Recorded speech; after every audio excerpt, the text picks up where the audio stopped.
podcast is part of the Sports Social Podcast Network. This episode is brought to you by State Farm. Leaving out the avocado in your salad to save money is not good for morale or your fiber intake. Luckily, State Farm knows the value of the little things. It's why they've got options like insuring your home and ride with surprisingly great rates on both. Because you shouldn't have to give up what you love for great insurance. For surprisingly great rates, like a good neighbor, State Farm is there. Call or go to statefarm.com for a quote today. Love tennis with Matchpoint Tennis Championships. Grab your gear and get ready for authentic gameplay and an immersive tennis experience. Pre-order now from Game. Welcome back to another Love Tennis Podlet. It's the very, very end of the third day of Wimbledon, traditionally the tiredest day on the Wimbledon calendar, as we all just about reach the end of our respective tethers. But I'm still going, I'm still here, even if Calvin and George aren't. Loads to get through today. It's been a really busy day, culminating in a dramatic match featuring Andy Murray, which probably a phrase I could have said about 30 times over the last 15 years. Let's start though with Novak Djokovic, the defending champion. He was up against Thanasi Kokkinakis on centre court. It was a match that, people walking in with me say, Kokkinakis is pretty exciting, he's a shot maker, could give Novak some problems. He did not. Novak, as he so often does when these matches come about against guys who, we talk about could cause him problems, he started really quickly and he took all the air out of the match. He served absolutely brilliantly. He just looks so serene at the moment. The way he moves, the way he hits. He only hit one ace, kind of incredibly, but he won 82% of points on first serve. He only lost 17 points on serve in the entire match, and he faced one break point compared to the 13 he created on the Kokkinakis serve. I mean, he really did dominate. And I think I always find it most scary when Novak is serving really well.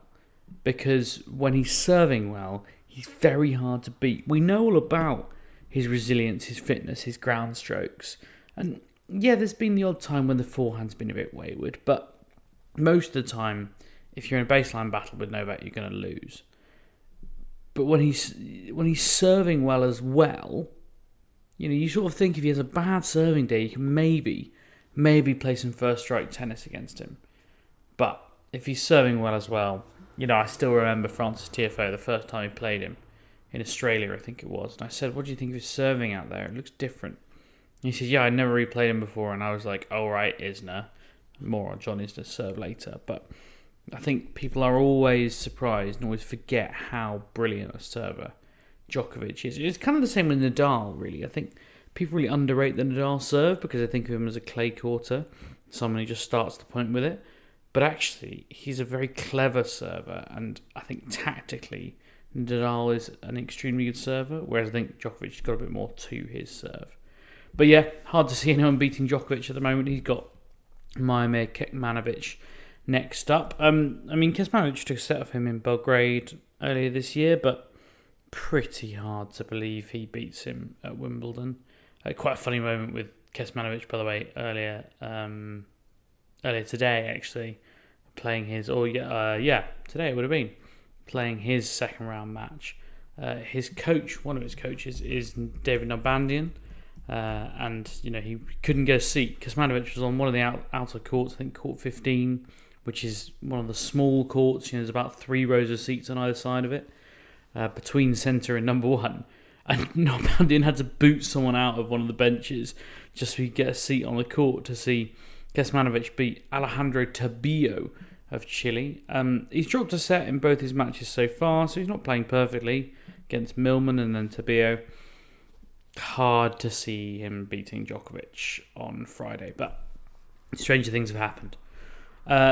Moving on to the second match on centre, Emma Raducanu up against Caroline Garcia. Beaten 6-3, 6-3. First of all, a word for Caroline Garcia. I watched just about every ball of this match. And, she's great to watch. She really is. Most of you will know, she's in great form. She won the title in Bad Homburg bad Homburg last week. Not good Homburg, as we always say. Not the biggest field in the world, but she beat Elise Cornet, she beat Bianca Andreescu, Sabine Lisicki as well, as someone you've not heard of in quite some time. Certainly someone I've not heard of in quite some time. So a decent run there, and then she's come here and pretty much just put the racket in the bag, driven to Wimbledon and got out and started playing again. She, hits the ball quite cleanly. She served very well. She comes forward. She's not afraid to roll the dice at the net, and she's really good at the net as well. And it kind of, I think, frankly, she could have stayed back and won that match because Raducanu looked overpowered, frankly. And it's kind of starting to happen quite often where she gets in these matches and she doesn't have the weapons, it seems, anymore. That forehand, which in the US Open run was something really special. I'm told the numbers are down. The ball, she admitted afterwards, at least today, her ball speed wasn't where it needed to be to win that match, certainly on the serve and I think kind of implicitly on the forehand. I would certainly agree with that assessment. I thought she didn't look like she was going to hit through anyone, never mind Caroline Garcia as it was on the day. So, plenty to be concerned about, plenty to work on. Her defence was decent. I thought she got around the court well. She does know grass reasonably well, and it should be a surface that suits her. She was really good in press, I thought. Kind of when I was there, I didn't like it much. I didn't think she said much. But actually looking back, there were some really interesting moments. Someone said, people know who you are now. How are you going to deal with that going forward? She says, I'll just get better. I'll just look at what's not working, what my weaknesses are, and improve them. It's good for me. These lessons are coming every single week. And I think that was, that is the game. It's losing matches and learning from them. What do? You either win or you learn, as I think the cliche goes. And yeah, she's right. And the other thing that she said, which was quite interesting, and I think people will be interested to hear, was someone said, look, next time you step onto a Grand Slam court, it'll be as defending champion. How much has this week and the grass court build-up and all the home pressure helped you for that moment? And she said, there's no pressure. Like, why is there any pressure? I'm still 19, it's a joke. I literally won a slam. And then talked a little bit about New York. But I think that line in particular is very telling that, she doesn't feel... It's a bit like that Yelena Ostapenko quote where she said that her mother had been telling her, why do you play with pressure? It's all the other girls who should be under pressure. You've already won a slam. Go out and enjoy it. And I hope that's how Raducanu is playing. Look, she needs to stay fit, first of all.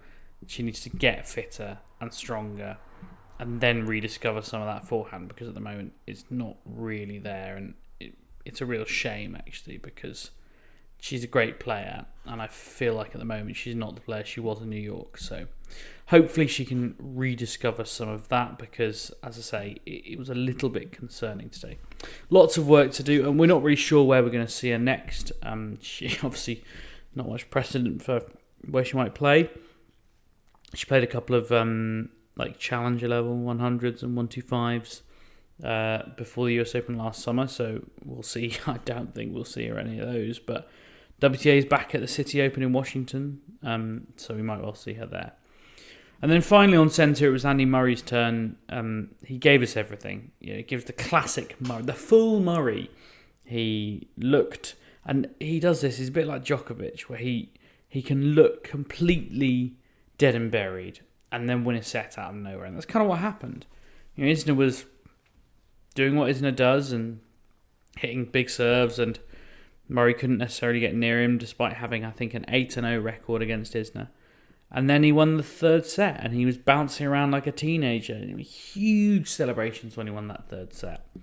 And it's really nice. I like seeing someone who just loves and cares about winning quite so much, because that's why we love sport, because we like seeing people enjoy themselves and care, and we want them to care as much as we do.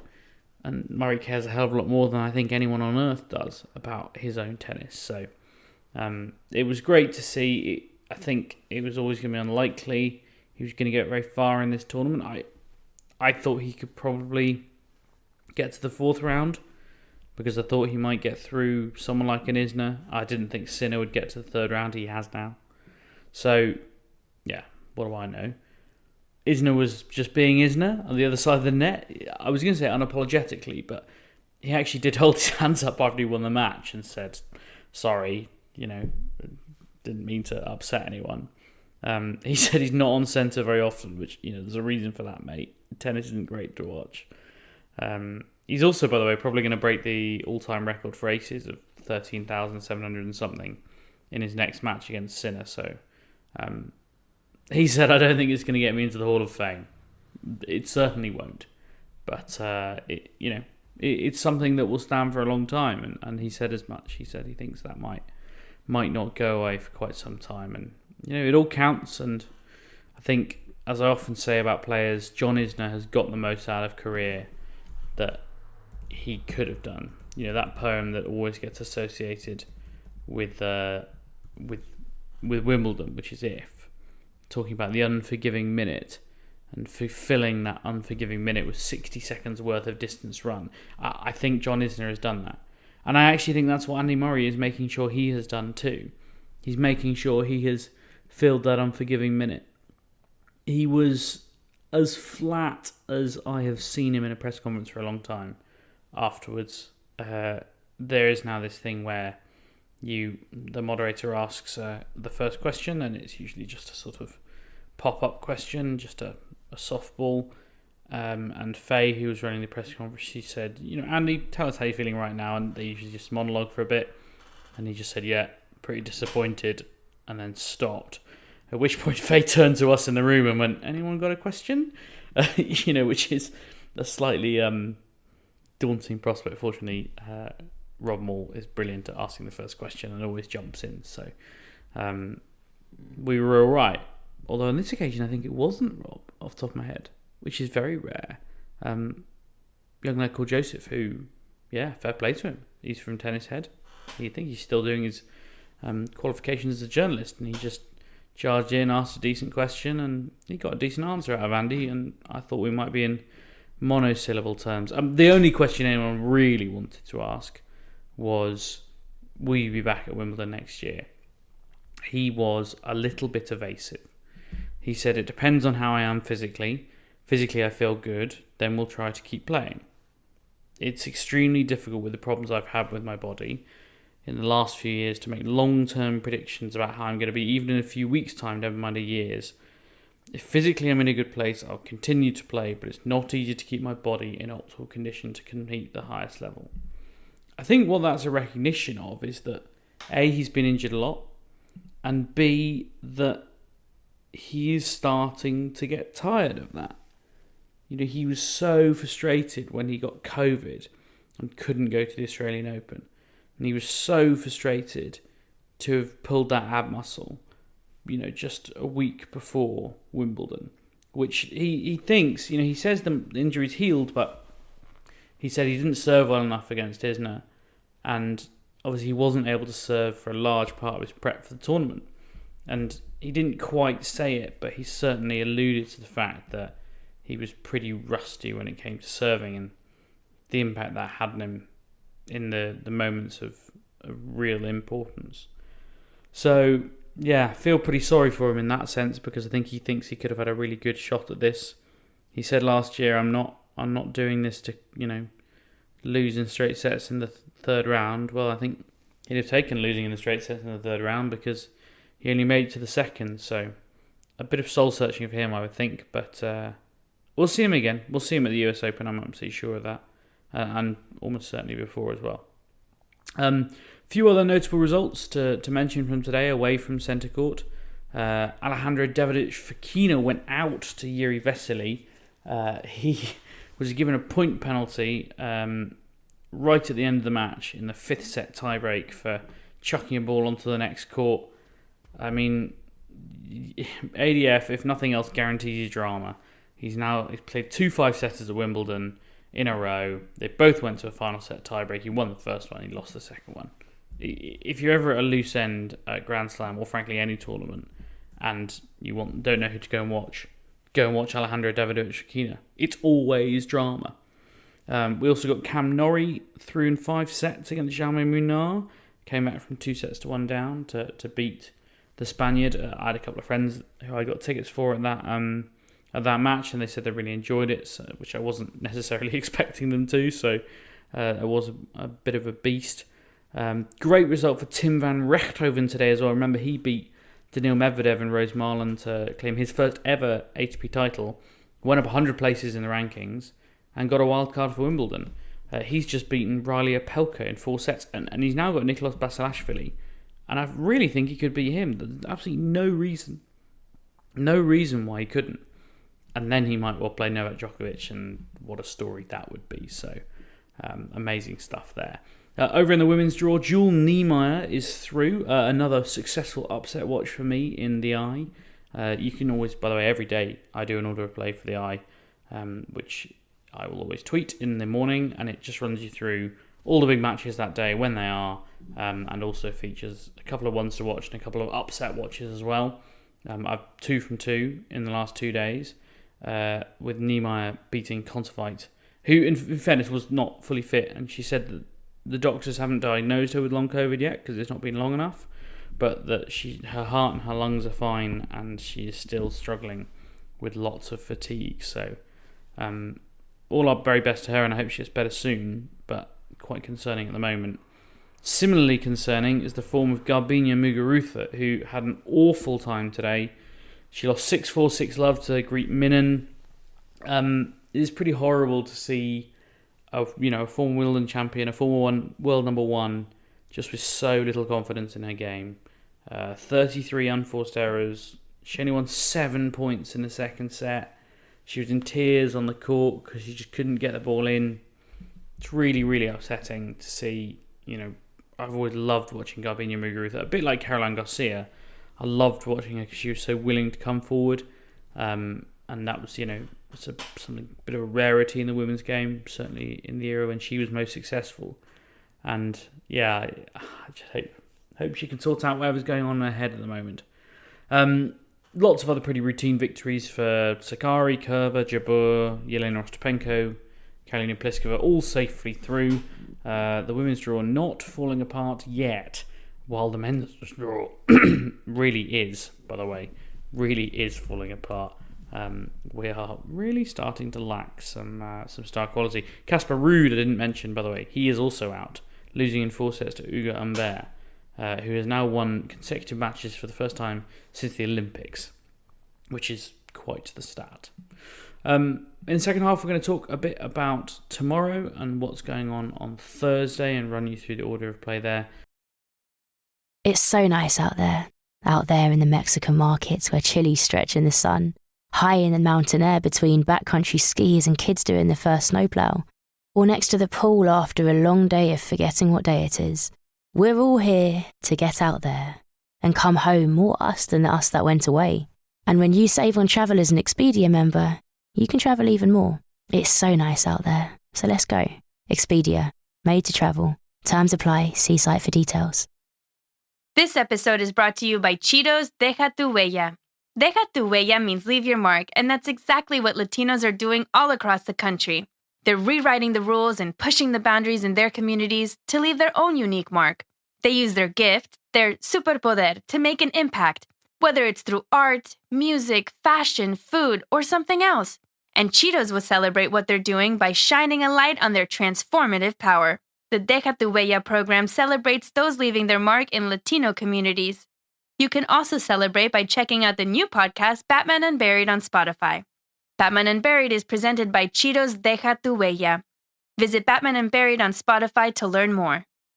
Sports fans, come experience the FanDuel Sportsbook at Live Casino and Hotel for all your sports betting action. The ultimate place for any sports enthusiast. Take advantage of our 24/7 kiosks, massive video screens, and watch all the action from the best seat in the house. Make every moment more at the all-new FanDuel Sportsbook at Live Casino and Hotel in Hanover, Maryland. Please play responsibly. Gambling problem? Please call 1-800-GAMBLER or visit mdgamblinghelp.org. Quite a different look to centre court tomorrow. This is probably the slightly weaker side of the two draws, with it being the bottom half of the men's and the top half of the women's, but no shortage of entertainment, I'm sure. We're going to see Katie Boulter first up on centre court, up against Karolina Pliskova, which looks like a routine win for Pliskova, until you consider Boulter actually beat her at Eastbourne 9 days ago. So I think Katie Boulter's got a real chance of reaching her first ever Grand Slam third round here. If she can reproduce that form, maybe play on the nerves of Karolina Pliskova a bit, if she's not overwhelmed by centre court, which, she's played on there before, I'm fairly certain. I think I've seen her play on there. So hopefully she'll be able to deal with the nerves of that and as I say, maybe play on the former finalist or last year's finalist a little bit as well. Rafa Nadal up against Ricardas Berankis. Be very surprised if we saw an upset there. Nadal beat him at least in Melbourne earlier this year in the warm-up tournament that he won. So very, very surprised to see anything other than a straight sets victory there for Nadal. And Coco Gauff is last on up against Mihaela Berzanescu. Coco Gauff is fast becoming the star that could save this tournament because the women's draw, it's not falling apart, as I said, but there are so many women in the draw who are very talented, but the general public do not know them. Wimbledon is always an opportunity to introduce them, but they know who Coco Gauff is, and it will help us a lot if she goes deep. Also worth mentioning Iga Świątek, who's out on number 1 tomorrow against Leslie Patinama-Kirkova, the lucky loser who came in after a COVID withdrawal. So that is lucky indeed, and now she's going to take on the world number 1, which feels less lucky. That looks like a 37th consecutive win just waiting to happen. Jordan Thompson is on that court as well, up against Stefanos Tsitsipas, who has dropped a set in the first round, but is in good form on the grass in theory. So a good test there because Jordan Thompson is a real handful. He likes the grass, he moves well on it, gets a lot of balls. He's an athletic guy. I know Nick Kyrgios rates him very highly, and yeah, I just think that could be an awkward afternoon's work for Stefanos Tsitsipas, albeit I think he will come through it. I don't think it'll be straightforward. On the outside courts, plenty of entertainment. Probably most of the entertainment is going to come from Nick Kyrgios, as it so often does. He's on number 2 court. He's up against Filip Krajinovic. He disgraced himself on Tuesday, quite frankly. The way he treated the line judge, the way he treated the umpire, spitting in the direction of all crowd members towards the end. Look, I get that Nick Kyrgios gets as good as he gives, but if you're going to give, you've got to kind of go both ways. And he said, look, it's not fair, they're disrespecting me. And then he disrespected them, and he disrespected the line judge. And, when it was put to him that was the same, he wouldn't accept that. So, yeah, a bit of flawed logic there. But look, he's playing Filip Krajinovic. He got to the Queen's final, who appears to have learned how to play on grass overnight. And I think that'll be a really great match between two enterprising players. Nick Kyrgios is, like him or hate him, and I'm really currently in the latter part of that. He is a very talented guy. He is also one of the players you can play as on Match Point Tennis Championships, which you will, I hope, be aware of by now. It comes out on the 7th of July on PC, PlayStation and Xbox. It's also going to be on Xbox Game Pass from day one. It's an immersive tennis sim. It's packed with dynamic gameplay features. It's focused on creating a true-to-life on-court experience for its players. And to be honest, I've played it quite a lot. I would suggest it's not far off. Without actually being on court, it's pretty good fun. You can create your own player and play through a season. You get all the scheduling decisions, whether to go and play a challenger tournament or whether to take a risk and play a bigger tournament if you've qualified. Obviously, you can then get your ranking up, start getting to Grand Slams. That's really good fun. Or you can just pick up a player and play. There's loads of licensed players on there. Nick Kyrgios, as I mentioned, Daniil Medvedev, Carlos Alcaraz, Amanda Anisimova, Heather Watson's on there too, Garbinia Muguruza. Maybe you can get Muguruza out of her form slump. But please do give it a go. It's great fun. I can highly recommend it. And I'm not just saying that because they're sponsoring the pod and allowing us to do all these extra episodes. It really is a good laugh. It's Match Point Tennis Championships. It's you can pre-order it now from Game. It comes out on the 7th of July when you can just buy it. Get your gear and get ready for an authentic gameplay and an immersive tennis experience. Pre-order it now. What else is going on tomorrow? Who else is playing? We've got Harriet Dart up against Jessica Pegula. That's going to follow Kyrgios and Krajinovic, Simona Halep and Kirsten Flipkins. I would say if you're at Wimbledon tomorrow and you're trying to get on a court, potentially go and try and get on half of 3, which is unreserved. You might get to see Liam Brody upset Diego Schwartzman. I'm not saying it's going to happen. And they're two quite similar players. But Brody has played him before. I spoke to him the other day about it. He says he thinks he understands that match a lot better now than he did at the time, with the kind of benefit of experience. It was obviously at Wimbledon 12 months ago. He did win the first set, and then Schwartzman took it away from him, quite frankly. But I think Liam's a much better player now than he was then, and I think you might see something different from him. I'm not sure what, and I'm not going to try and guess what, but I really think he's got a chance of doing some damage there. Maybe more than Alistair Gray, who's taking on Taylor Fritz. That's an 11 o'clock match. I know Jack Draper beat Fritz, and by the way, Jack Draper's playing Alex de Minaur, and I barely mentioned it, but we'll hopefully talk to Calvin about it afterwards tomorrow, after the fact. I really not sure that Alistair has got this in him, but it'll be a great experience for him. It's a massive deal for him to get to the second round of Wimbledon. It's going to make his new apartment with Ryan Peniston maybe a bit bigger. I think they're going to move in together after Wimbledon and rent somewhere, the doubles partners. Hell, if he beats Taylor Fritz, it'll be a much bigger apartment, put it that way. The other one I wanted to point people to, potentially to watch, is Bianca Andreescu up against Elena Rybakina. Rybakina is the seeded one there, but Andreescu, I think, is probably the better player on grass. Nevertheless, Rybakina is really good to watch. She hits the ball brilliantly. I think that could be that might be the match of the day for me, actually, away from the show courts. So that's over on 12, probably at about 1:30. I think that's all we've got time for today. It's getting very late indeed. Thanks so much for listening as always. Please do leave us a rating or a review, and we'll be back tomorrow.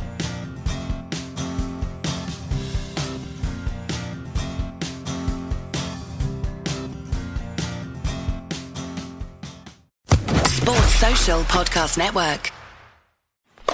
Love tennis with Matchpoint Tennis Championships. Grab your gear and get ready for a brand new title that delivers authentic gameplay and an immersive tennis experience. Pre-order now from Game.